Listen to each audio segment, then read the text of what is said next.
E se eu te dissesse que nesse mundo existe uma vespa que pode atacar um ninho inteiro praticamente sozinha? A vespa gigante asiática é uma divisão de tanques e insetos programados desde o nascimento para caçar e comer. Essa que você observa é a maior vespa do mundo, do tamanho de um polegar humano com uma envergadura de asas de um pequeno pássaro. Os japoneses a chamam de vespa pardal tigre. Sua biologia é a do excesso, e seu ferrão com mais de 6 milímetros pode ser considerada um dos maiores do reino animal em proporção de tamanho. E seu veneno é diferente. Além das neurotoxinas paralisantes, ele contém uma enzima citolítica. Em termos simples, ele derrete o tecido completamente. Uma única picada pode necrosar a carne. E se por acaso der tempo de atacar muitas vezes, as múltiplas picadas podem levar a problemas graves. Mas o verdadeiro terror não é o que ela faz aos humanos, é o que ela faz às abelhas. As abelhas europeias, que importamos para a polinização em todo o mundo, evoluíram sem esse poder. Quando uma única vespa mandarina batedora encontra uma colmeia de abelhas europeias, ela a marca com um feromônio.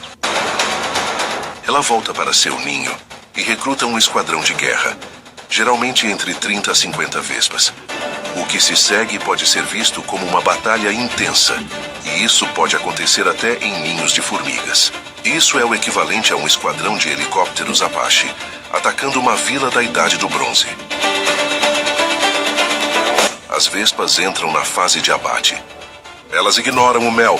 Elas se posicionam na entrada da colmeia e começam a decapitar as abelhas defensoras, uma por uma, com suas mandíbulas maciças. Elas são tão blindadas que os ferrões das abelhas mal conseguem penetrar sua armadura. Em menos de 2 horas, um esquadrão de 30 vespas pode exterminar uma colmeia de 30.000 abelhas. O chão fica coberto por um tapete de cabeças e corpos. O prêmio? Elas invadem o berçário e roubam as larvas e pupas das abelhas, levando-as de volta para alimentar suas próprias larvas. A única defesa conhecida vem das abelhas japonesas, que evoluíram com essa ameaça. Elas desenvolveram uma tática de defesa térmica. Quando a batedora entra, elas não tentam picar. Elas a atraem para dentro. E então centenas de abelhas formam uma bola humana, ou melhor, bola de abelha, ao redor da vespa. Elas começam a vibrar seus músculos de voo, não para voar, mas para gerar calor. A temperatura dentro da bola sobe para 47 graus. As abelhas podem sobreviver a 50 graus. A vespa morre exatamente a 46, ou seja, a natureza criou o inimigo perfeito. Elas literalmente cozinham a invasora viva. Isso nos faz refletir em como os seres vivos do nosso planeta são insanos.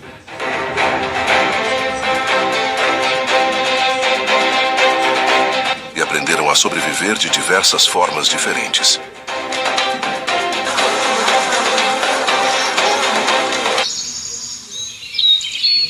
Até agora, a brutalidade foi definida por veneno, paralisia e ataques. Mas existe uma forma de caça mais silenciosa, mais existencial. E pode acontecer toda vez que você come um certo tipo de alimento. Você já comeu figo? Ele é uma flor invertida, um jardim secreto fechado para o mundo exterior. E dentro dele, um ciclo de vida se desenrola, tudo graças à vespa do figo. Mas o que eu quero dizer com isso? A vida da vespa fêmea começa dentro de um figo. Ela foi fecundada antes mesmo de nascer. Como? Os machos da vespa do figo são criaturas de pesadelo. Eles nascem primeiro cegos, sem asas, com corpos atrofiados. Sua única função é rastejar pela escuridão do figo, encontrar seus parentes, que ainda estão se desenvolvendo, e acasalar com elas. Logo após, os machos abrem um túnel para fora do figo e morrem, sem nunca ter visto a luz do sol. A fêmea, agora grávida, emerge. Ela está equipada com asas e antenas, e seu corpo está coberto de pólen das flores masculinas dentro de seu figo natal. Sua missão é singular. Ela precisa encontrar outro figo, de preferência ainda verde, e na entrada criar um jardim secreto, que será microscopicamente pequeno e guardado por escamas rígidas. Ela força a entrada. O processo é tão violento que arranca suas asas e quebra suas antenas. Ela consegue entrar, mas agora é uma prisioneira. Não há como sair. Ela caminha pela câmara escura, depositando seus ovos nas flores femininas e, no processo, fertilizando o figo com o pólen que trouxe em seu corpo. Ela cumpre seu destino biológico, e então, exausta, mutilada e presa, ela morre, sozinha no escuro, dentro da tumba floral. O figo, agora fertilizado, começa a amadurecer. E ele libera uma enzima chamada ficina. Essa enzima começa a digerir o corpo da vespa-mãe, quebrando suas proteínas e absorvendo seus nutrientes. Ela é completamente assimilada pela fruta.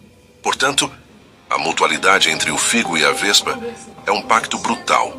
A vespa garante a sobrevivência do figo, e o figo serve como berçário para a próxima geração, e por fim como o caixão da mãe. À primeira vista, um enxame de cupins alados parece uma chuva viva de pequenos fantasmas marrons. Quem vê de longe jura estar olhando para vespas minúsculas. Quem vive no campo confunde com formigas aladas. E quem vive perto da mata já aprendeu a fechar as janelas quando essa procissão sobe ao ar. O curioso é que essa semelhança com vespas não vem só do corpo esguio ou da asa translúcida, vem do propósito. Ambos representam a expansão de um império. Cupins alados surgem quando uma colônia decide que chegou o momento de colonizar o mundo. E esse momento, quase sempre, tem um detonador silencioso: crise alimentar. Em tempos de abundância, a colônia vive em paz, transformando madeira em arquitetura viva. Túneis com ventilação natural, câmaras que lembram anfiteatros romanos, corredores sustentados por pilares microscópicos. A engenharia termita já inspirou arquitetos reais. O prédio Eastgate Center, no Zimbábue, usa princípios de ventilação de cupinzeiro para economizar energia. Mas quando a fonte de celulose começa a rarear, quando o palácio subterrâneo começa a sentir o peso da escassez, o sistema social muda de tom. A última vez que isso aconteceu em grande escala foi registrada por pesquisadores na Austrália Ocidental, quando colônias rivais iniciaram uma guerra química subterrânea por madeira. Ao perceber a queda na disponibilidade de alimento, direciona recursos internos para fabricar uma geração inteira de indivíduos alados. É como se um império à beira da fome construísse navios e gritasse ao mundo: saiam, fundem novas cidades, retornem vitoriosos. O voo nupcial acontece com o cheiro da terra molhada e o ar pesado anunciando tempestade. O ar se enche de príncipes e princesas alados, buscando parceiros para construir novos reinos. Só que essa expansão tem um preço. Nessas horas, muitas operárias, aquelas que mastigaram madeira por toda a vida, não ascendem ao céu. Elas ficam famintas. Sob o solo, o cupinzeiro se transforma num feudo tenso, onde o alimento é racionado e a sobrevivência da colônia-mãe depende da economia brutal. Larvas mais fracas são sacrificadas, soldados redirecionados para a defesa, e até mesmo a própria rainha diminui a oviposição, economizando energia e prolongando a sobrevida do trono. É quase medieval. Um castelo sitiado que prefere perder civis a perder o núcleo do poder.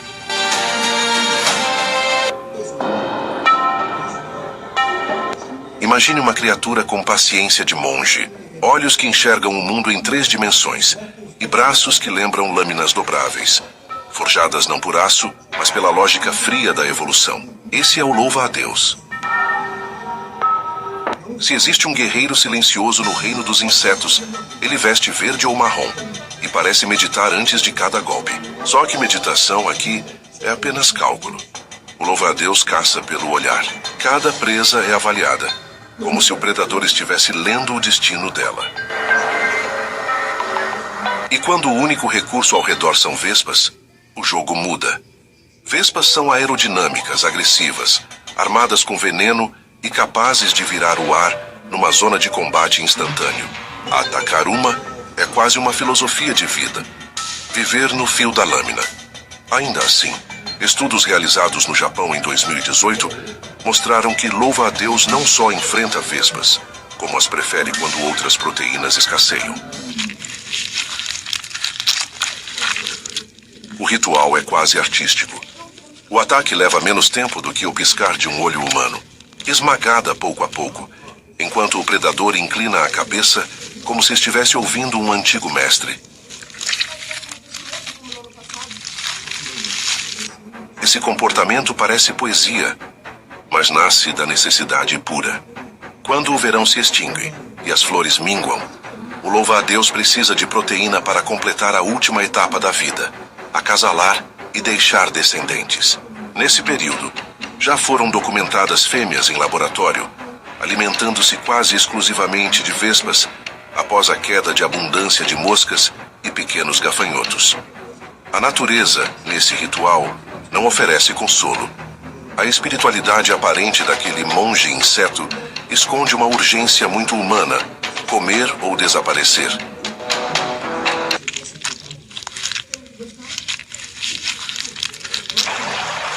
Se existisse um manual ancestral de agricultura, provavelmente começaria com um capítulo dedicado às formigas saúva. Muito antes da invenção da irrigação mesopotâmica, antes das pirâmides, antes do bronze, elas já cultivavam fungos.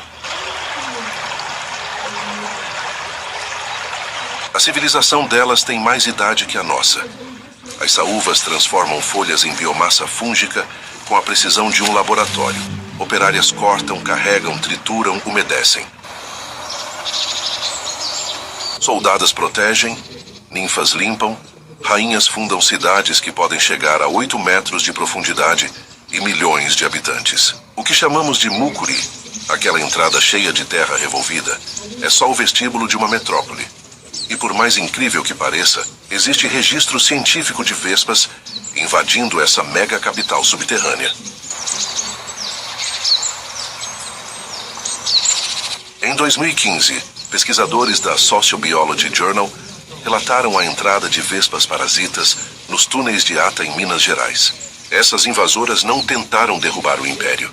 Foram silenciosas, oportunistas. Aproveitaram brechas abertas por escavadores, infiltrações, e buscaram larvas para consumo rápido, como ladrões entrando numa cidade durante uma trovoada. As saúvas reagiram como uma unidade militar disciplinada. Produziram soldados com cabeças largas. Bloquearam túneis com o próprio corpo.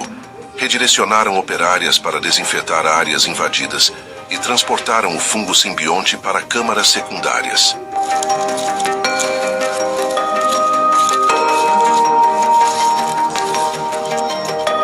Uma manobra de evacuação e defesa digna de Roma, enfrentando invasores bárbaros.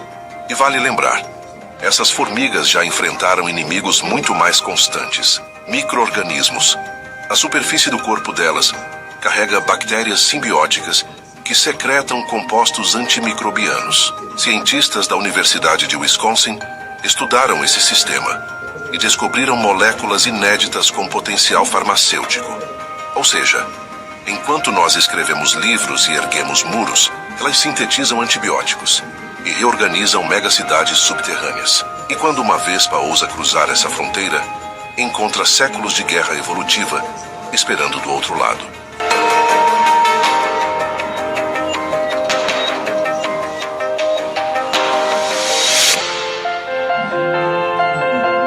Entender vespas muda nossa forma de enxergar o mundo e talvez até nossa forma de agir nele. A gente cresce ouvindo que força vem do tamanho, que poder nasce do rugido, que o predador supremo usa garras e musculatura. Só que aí você mergulha nesse universo de insetos estrategistas com sociedades que se constroem, colapsam, reorganizam e renascem sob lógica pura de adaptação, disciplina e foco, e tudo vira de cabeça para baixo. Sabe aquela adversidade que bate na porta? Para uma vespa, é só mais um ciclo. Existe uma inteligência feroz em continuar. Mesmo quando tudo pede pausa, existe grandeza em seguir construindo, buscar recursos, refazer planos, ajustar comportamentos sem transformar dificuldade em identidade. Vespas carregam uma verdade que serve para qualquer pessoa com sonho na cabeça e mundo real na frente.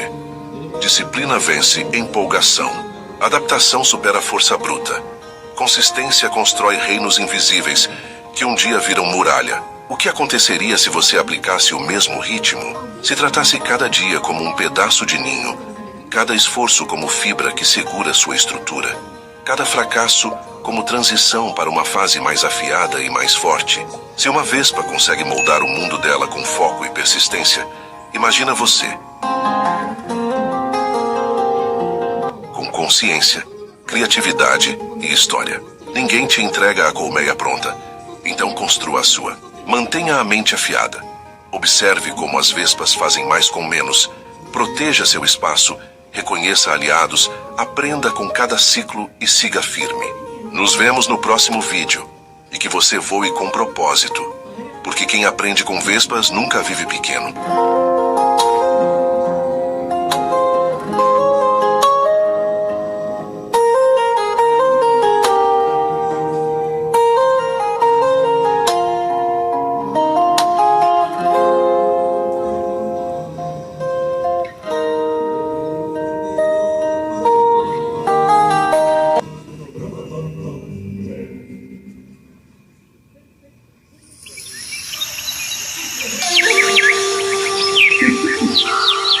O silêncio da planície é apenas aparente. Um olhar frio e faminto atravessa as águas.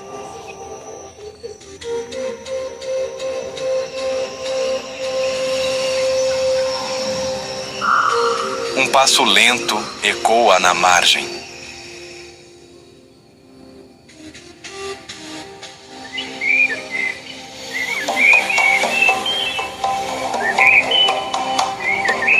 De repente, o líder se revela.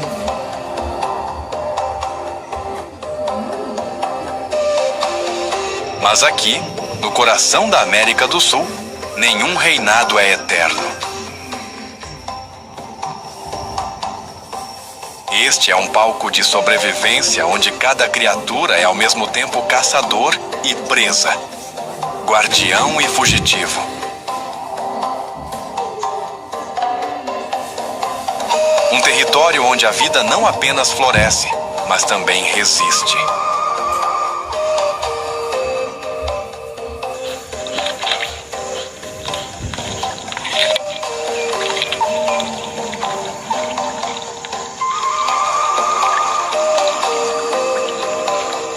Seja bem-vindo ao Pantanal, o maior pântano do mundo. Uma terra moldada pela água, onde rios e florestas se confundem. Onde o céu se derrama sobre a terra e a terra aprende a respirar debaixo d'água.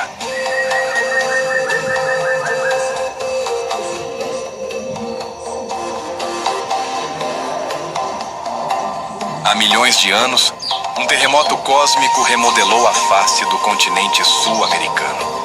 Com isso, nasceu a Cordilheira dos Andes, que se ergueram como muralhas de pedra, mudando para sempre o caminho dos rios antigos. As águas, sem saída, ficaram presas. E assim nasceu esta obra-prima, um oceano de planícies inundáveis, pulsando com a respiração da chuva e da seca.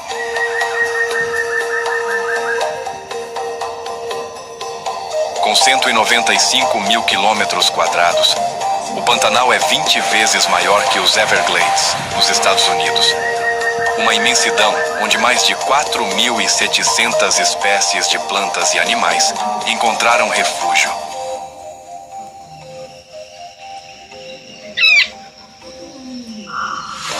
É o lar da maior densidade de onças pintadas e jacarés do planeta.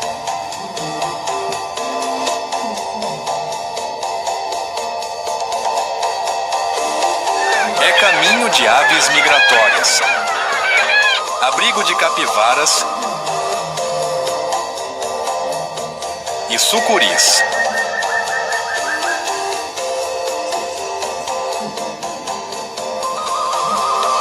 Reinado das ariranhas gigantes das piranhas incansáveis e das araras azuis que deixam o céu ainda mais colorido.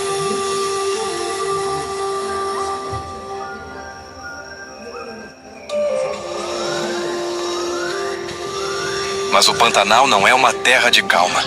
É um campo de batalha onde a única constante é a mudança.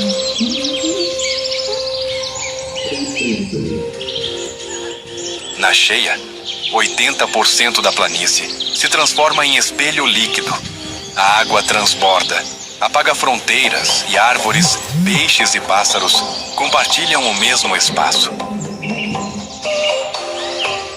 Na seca, o verde cede lugar ao barro rachado. A fome afia os dentes, a escassez acende os olhos dos predadores.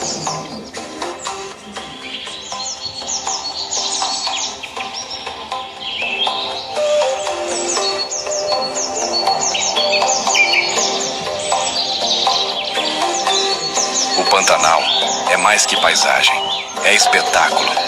É mais que um ecossistema. É uma sinfonia entre vida e morte, fé e resistência. Aqui, cada amanhecer é recomeço. Cada noite, prova. E nós vamos mergulhar juntos neste ciclo, para descobrir que a beleza aqui nunca é gratuita, é sempre conquistada. Está preparado para desbravar os cantos mais selvagens do Pantanal brasileiro?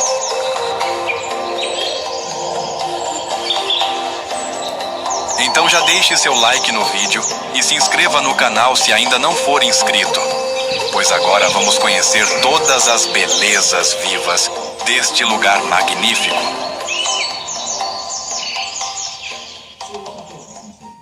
O trovão ruge ao longe, o ar suspende a respiração. É o anúncio de um renascimento. As primeiras gotas tocam o solo seco, abrindo sulcos de esperança no barro rachado. Logo, a chuva se transforma em aguaceiro. A água escorre, invade, transborda.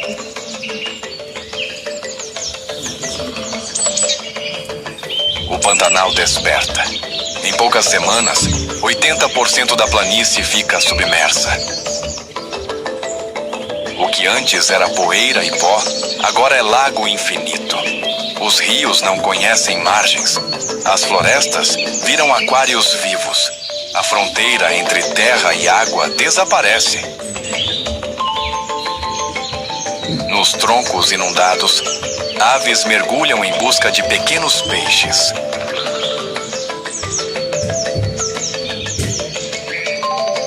Bandos migratórios retornam de terras distantes, atraídos pela abundância.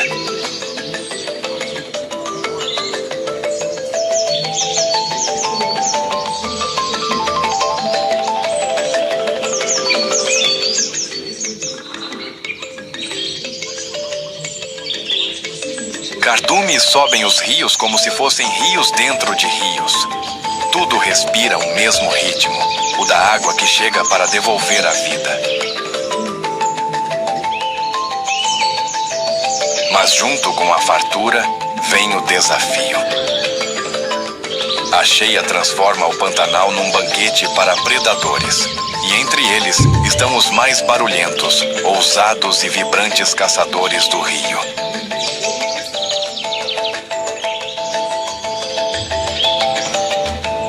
As ariranhas gigantes.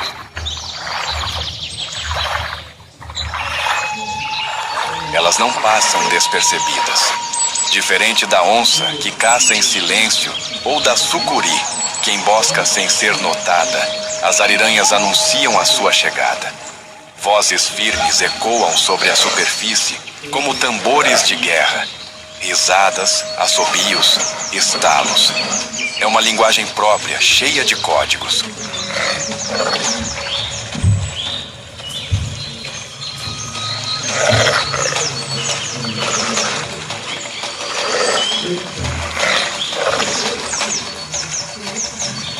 Com até 2 metros de comprimento e 30 quilos de peso, a ariranha gigante é a maior representante da família dos mustelídeos. Mas o seu verdadeiro poder está na união. Vivem em grupos de 5 a 10 indivíduos, liderados por um casal alfa.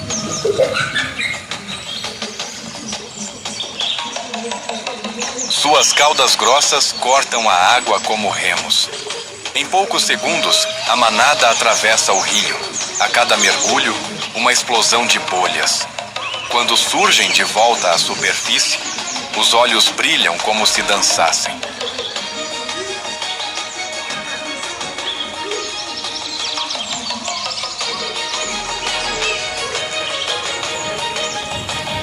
A família se reúne ao sol, hora de repousar um pouco.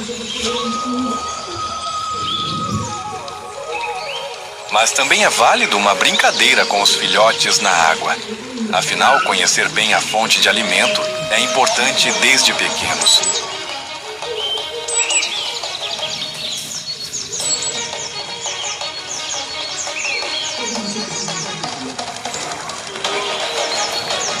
Depois do banho, é hora da mamãe coçar os pelos. Afinal, é preciso estar sempre arrumado.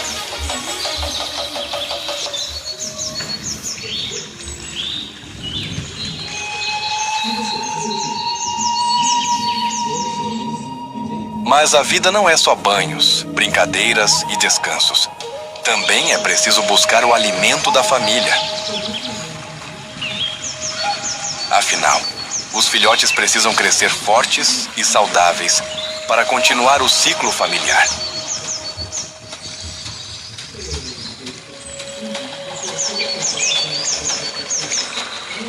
As ariranhas são exímias caçadoras, trabalhando em equipe e encurralando os peixes em cantos do rio,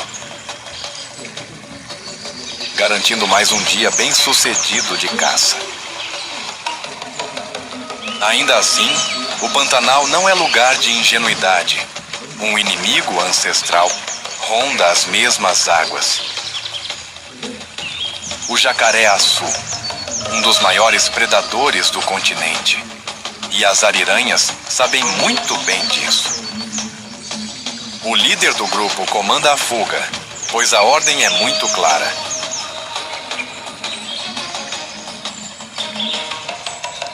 Proteção do grupo primeiro e banquete depois.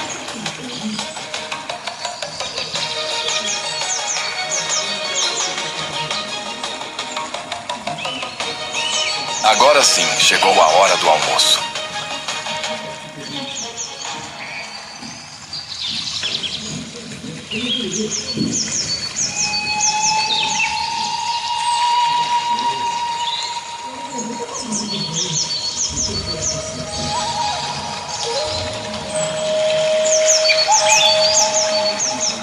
E depois de caçar o almoço da família, proteger o grupo de jacarés, um banquete requintado de peixes frescos, é hora de descansar ao sol.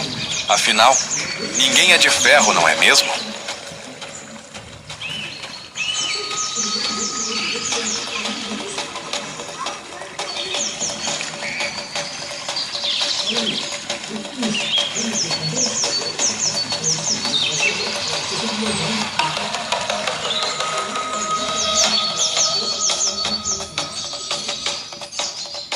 Mas nem só de gigantes vive o rio. Sob a superfície, milhões de pequenas lâminas vivas esperam. São as piranhas, talvez os peixes mais lendários e mal interpretados do planeta.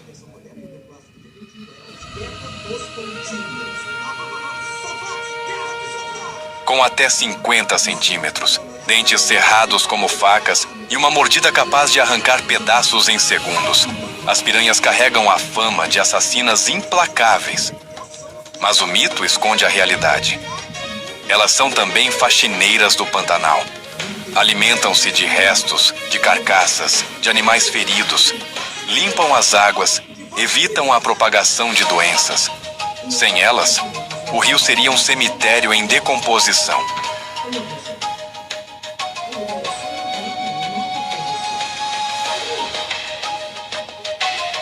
Ainda assim, quando a fome aperta, revelam seu lado voraz. Em grupos, atacam presas maiores, deixando apenas ossos em minutos. O espetáculo é rápido, brutal, hipnótico. Mas mesmo as guerreiras de dentes afiados têm predadores. Para a ariranha, uma piranha é apenas um petisco crocante. Com algumas mordidas certeiras, ela captura 1, 2, 3 de uma vez. Sobe a margem, devora sem pressa e retorna à água, deixando o cardume em frenesi.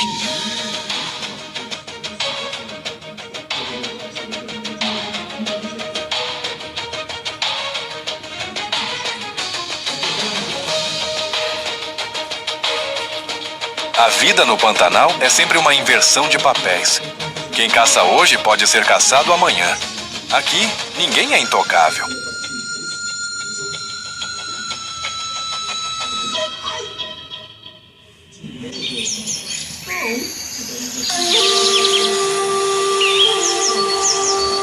A sombra do rio. A sucuri.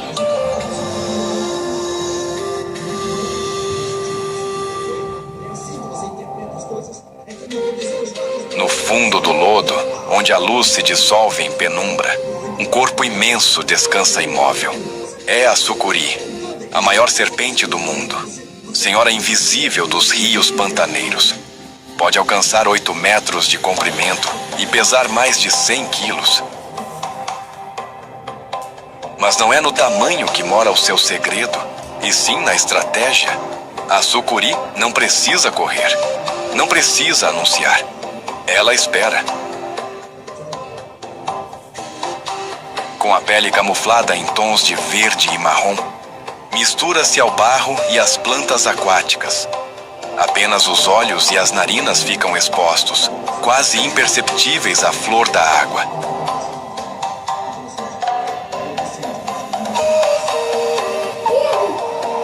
Tudo ao redor parece tranquilo, mas é um silêncio enganoso.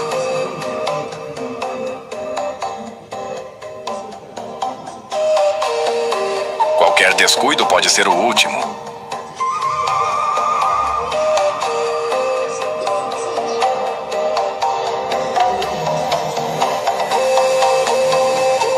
Desde pequenos ratos a grandes capivaras, tudo está no cardápio e tudo pode virar almoço.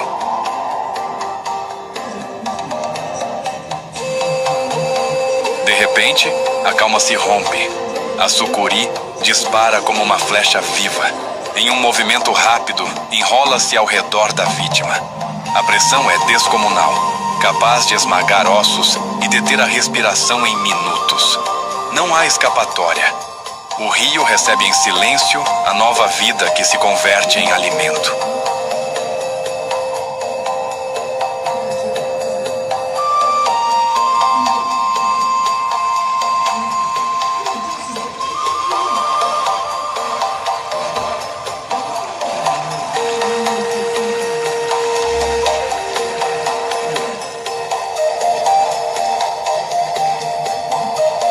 O rio, agora cheio, começa a repousar. A corrente diminui, a lama decanta e as margens voltam a surgir. Da água nascem flores aquáticas e do silêncio brota o som da floresta. Em meio à sombra das árvores, uma pequena tropa avança com passos leves e focinho curioso. São os coatis, os exploradores incansáveis do Pantanal.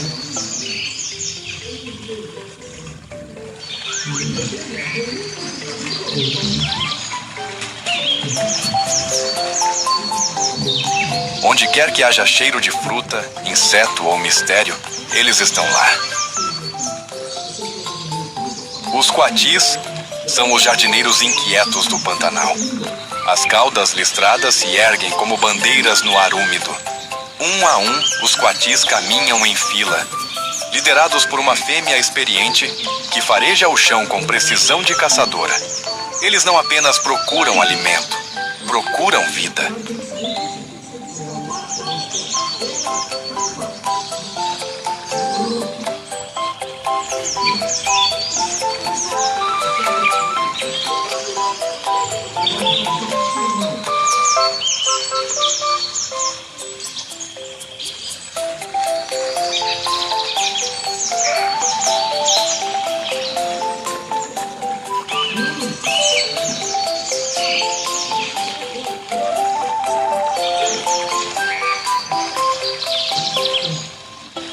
Ei, pessoal, continuem procurando. Afinal, precisamos garantir o jantar, não é mesmo?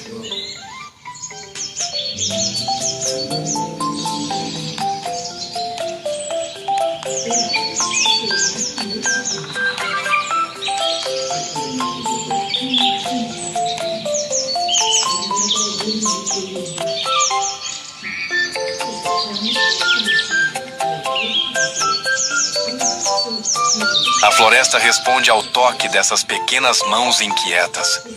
Um tronco caído é revirado. Debaixo dele, larvas se contorcem, formigas se dispersam. O banquete começa.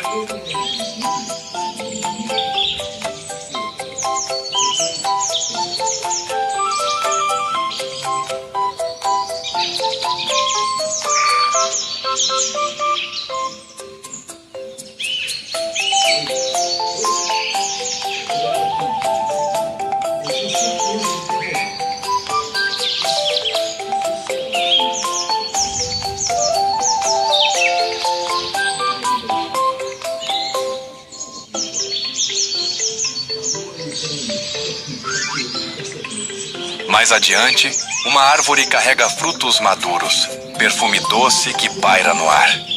Um salto, uma mordida, e o suco escorre pelos dentes. Os filhotes, ainda desajeitados, tentam imitar os adultos, caindo e tropeçando nas raízes cobertas de musgo.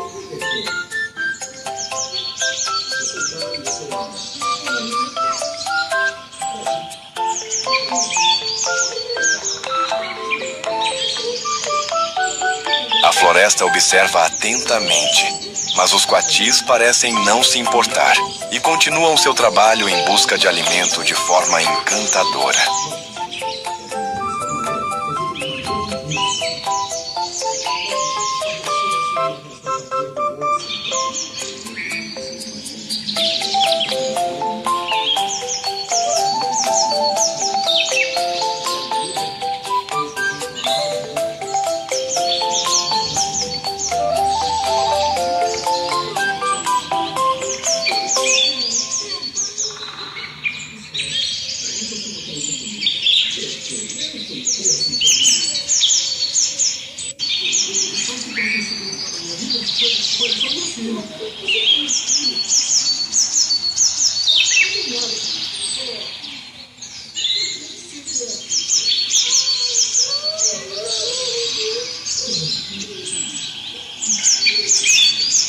Enquanto isso, nos céus a arpia voa soberana dos céus pantaneiros.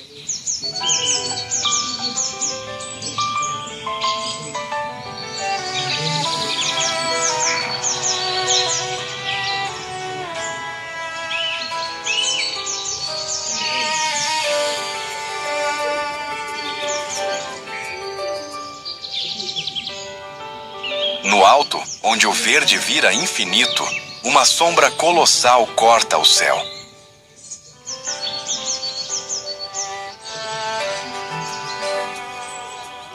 As asas se abrem com elegância.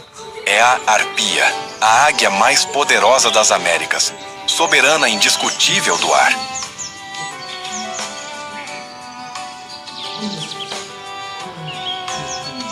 Com mais de 2 metros de envergadura, suas penas cinzentas se misturam ao horizonte. Olhos penetrantes varrem o dossel. Nada escapa à sua vigilância.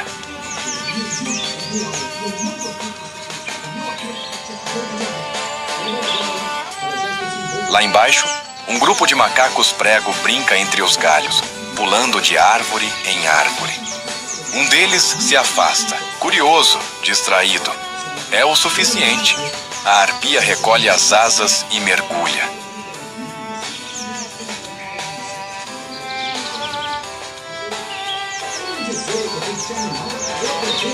A descida é um trovão silencioso. A velocidade quase 80 quilômetros por hora. As garras, longas, afiadas, do tamanho de facas de cozinha, se fecham sobre a presa. O pequeno macaco só tem tempo de soltar um grito. Em poucos segundos, o silêncio volta. A arpia sobe, desaparecendo entre as folhas com seu troféu. Lá no alto, no topo da maior árvore da floresta, há um ninho do tamanho de um carro pequeno. Ali, o filhote aguarda, inquieto. A mãe pousa com cuidado, entrega a refeição e observa.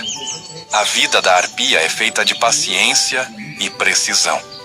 Ela não caça por instinto cego, mas por necessidade e cálculo. Cada mergulho é uma equação.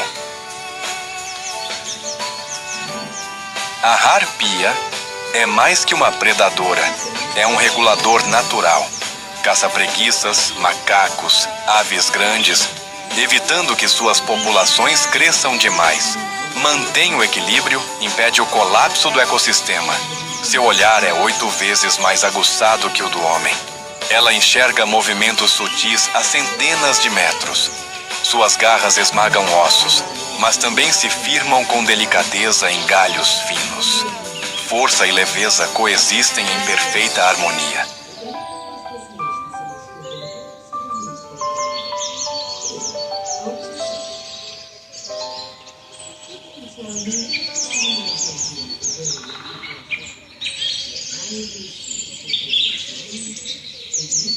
As chuvas cessam. O azul do céu se torna claro demais, quase branco. O ar pesa, o calor vibra como uma parede invisível. A água evapora lentamente e o espelho do Pantanal começa a se quebrar. O que era rio se transforma em caminho. O que era lago vira poça. A vida precisa mudar de tática. A vegetação se curva sob o sol. As folhas murcham. O verde se torna ocre. Os pássaros voam mais alto em busca de correntes frescas. Os peixes, antes senhores do mundo líquido, agora competem por cada gota restante. A seca não é apenas ausência de água, é um teste de fé e resiliência. Os jacarés se enterram no barro úmido para sobreviver. Os capivaras se reúnem em grupos maiores, protegendo os filhotes. E os predadores se adaptam.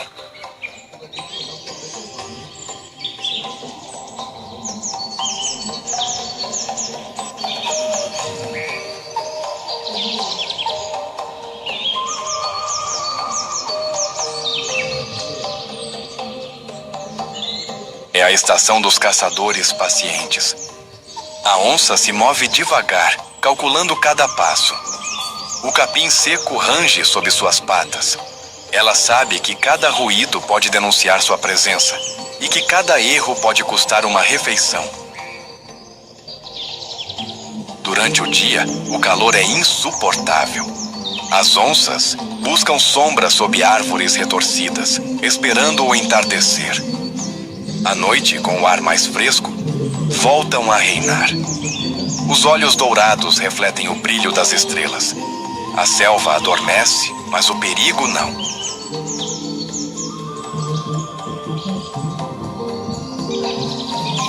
A seca impõe silêncio, mas é nesse silêncio que o Pantanal se revela em sua essência mais crua. Um território de extremos, onde a beleza nasce do sofrimento e a força se mede em paciência.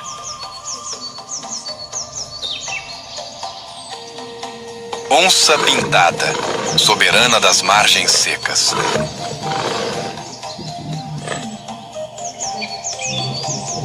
Ela caminha devagar, com a elegância de quem sabe que tudo a pertence. A onça pintada, o maior felino das Américas, reina agora sobre um território em transe. Seus olhos dourados refletem o calor do chão rachado. Suas rosetas negras se confundem com as sombras do capim queimado. Com quase 2 metros de comprimento e mais de 90 quilos de músculos, a onça é pura eficiência. Mas não é a força que a define, é a paciência. Aqui, cada passo é cálculo, cada respiração é estratégia. O silêncio é seu manto. Ela avança sem ruído, contornando as árvores e farejando o vento.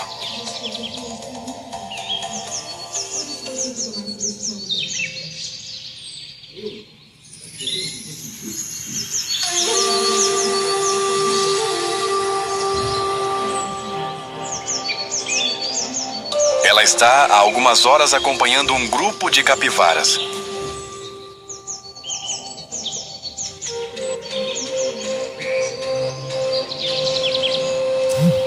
Entre elas, um filhote se afasta demais da margem.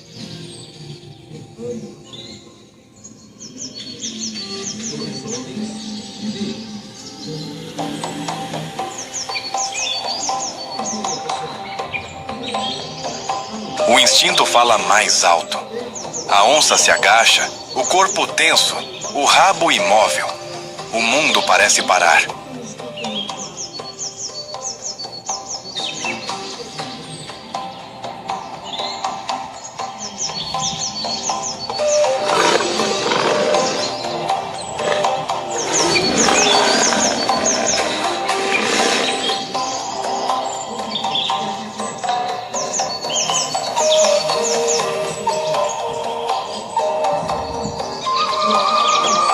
Um salto.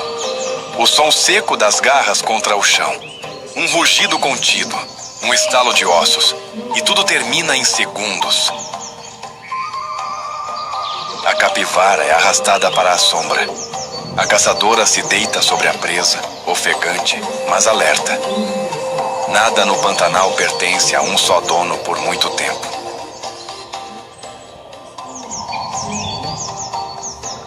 Após uma grande refeição, ela se afasta deixando a carcaça disponível para os urubus se alimentarem. E a vida segue seu ciclo no Pantanal.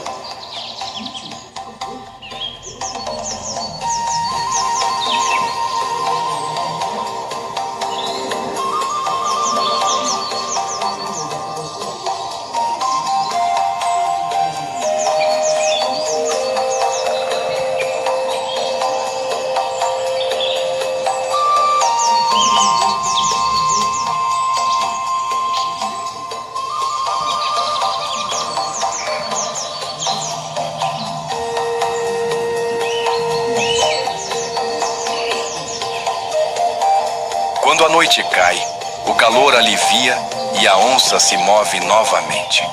Caça sob o luar, nadando entre poças mornas e charcos rasos.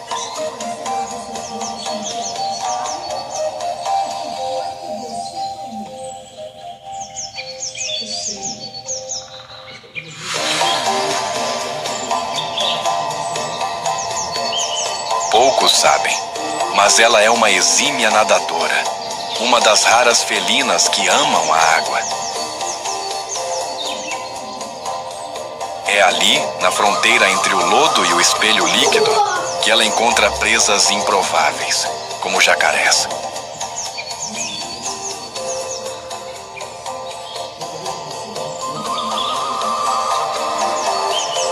A luta entre onça e jacaré é uma dança mortal, um duelo entre força e paciência. A onça observa de longe, estuda, espera. Quando o réptil se move devagar, ela avança. Um salto preciso, uma mordida certeira na nuca. A pressão de suas mandíbulas é uma das mais fortes do reino animal, capaz de quebrar o crânio de um boi.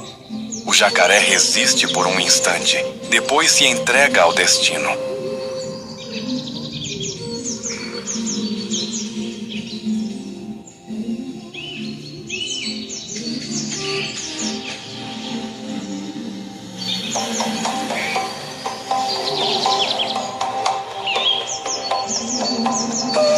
Nada no Pantanal é desperdiçado. Cada vida alimenta a outra. Cada morte, paradoxalmente, mantém a vida em equilíbrio.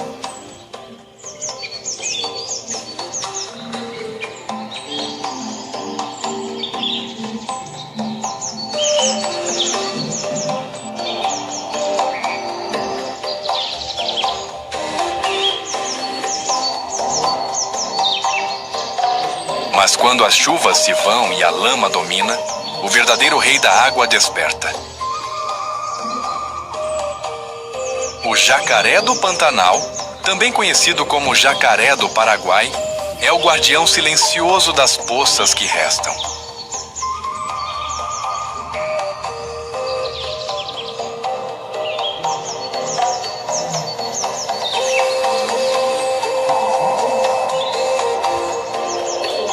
Com até 3,5 metros de comprimento e quase 200 quilos de peso, ele é pura contenção. Raramente se move, raramente ataca sem motivo. Mas quando o faz, o mundo treme.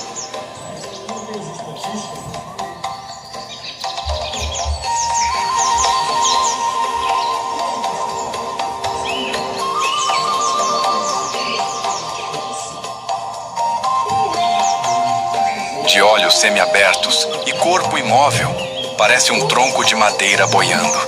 Mas por trás daquela quietude, há cálculo. Ele sente cada vibração na água, cada passo que se aproxima. O calor aperta, o oxigênio diminui e as presas se tornam raras. Mas o jacaré é o mestre da espera.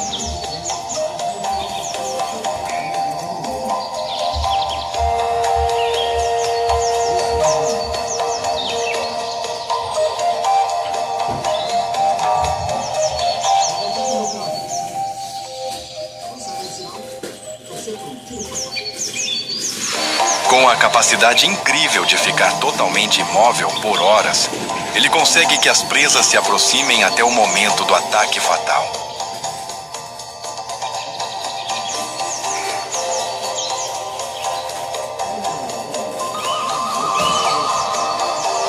Um cardume de peixes encurralados se move perto da superfície.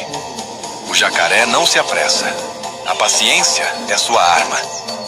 Quando o momento chega, o ataque é fulminante. Um giro rápido, um estalo, e o peixe desaparece entre as mandíbulas poderosas.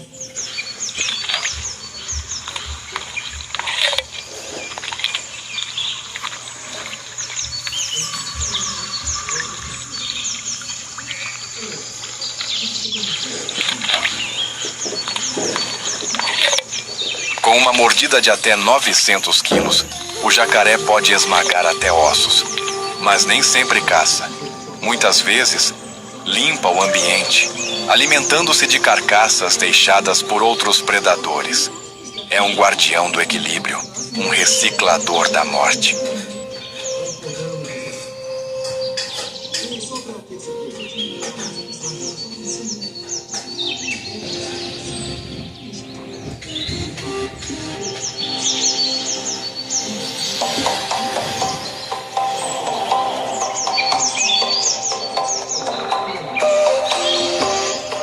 Em épocas de cheia, a fartura de alimento é grande, o que facilita muito a caça desse predador.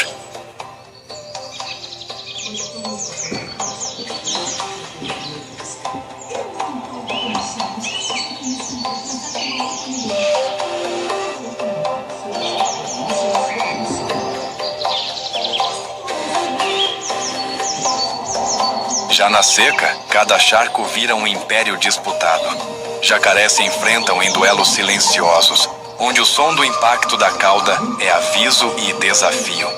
Antes da luta, elevam as cabeças, exibem o corpo, emitem sons graves e vibrantes que ressoam como trovões subterrâneos. Às vezes, o ritual basta para decidir quem fica, mas quando não basta, a força fala mais alto.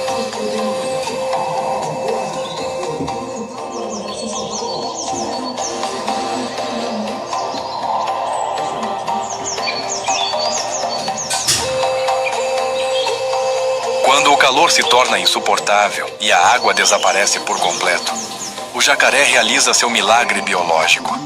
Se enterra vivo no barro úmido. Reduz o batimento cardíaco a poucos pulsos por minuto. Entra num estado de torpor, quase hibernação. Ali, entre a terra e o tempo, ele espera o retorno das chuvas.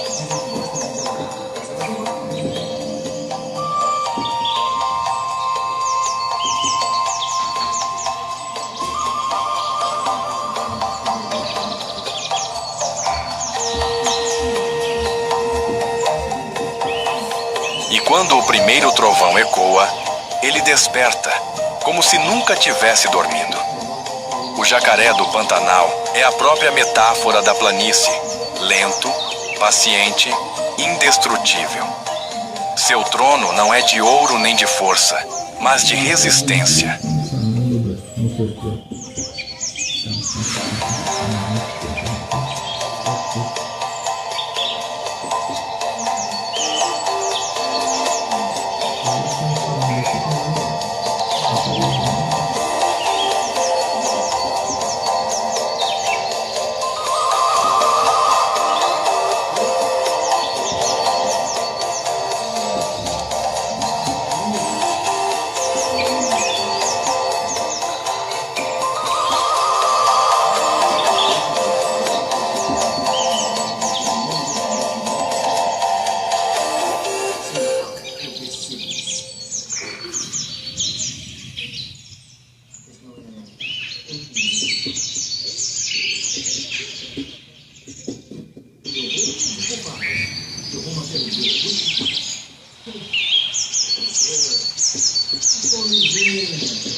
Enquanto os predadores duelam e os rios secam, um som discreto ecoa entre o capim. Um assobio curto, repetido em uníssono. São as capivaras, os roedores gigantes do Pantanal, vivendo seu cotidiano de cautela e comunidade. Com até 1,3 metros de comprimento e 50 quilos de peso, a capivara não tem garras afiadas nem dentes de terror, mas o que lhe falta em força sobra em sabedoria coletiva.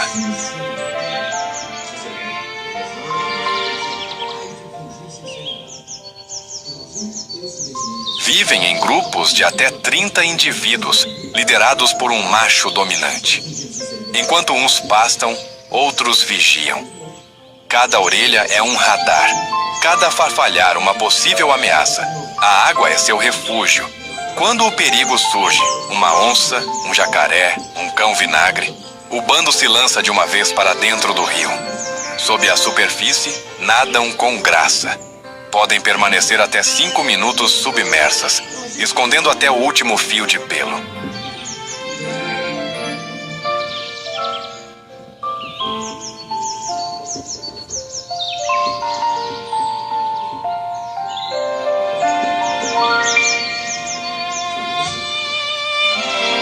Mas o mesmo abrigo pode ser a armadilha. Debaixo da água, o predador pode ser outro. Um jacaré silencioso, uma sucuri camuflada. A vida das capivaras é um jogo de escolhas rápidas, onde cada decisão pode ser a última.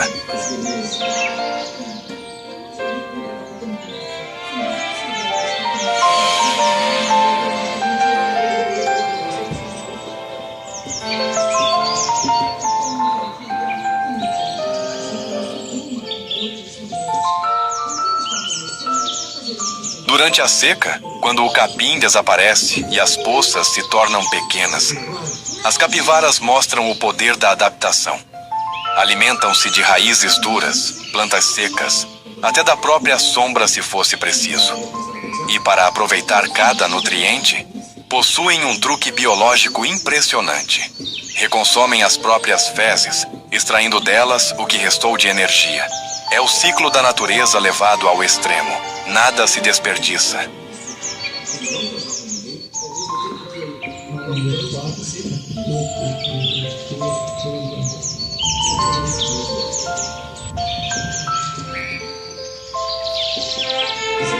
Mas o que mais as define não é a biologia, e sim o comportamento.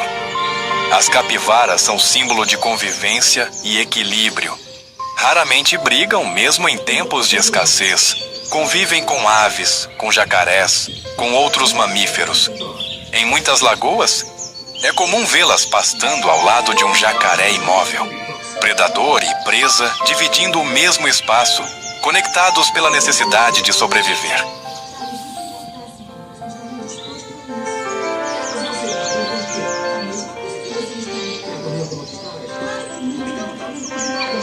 Quando um filhote nasce, a comunidade inteira ajuda.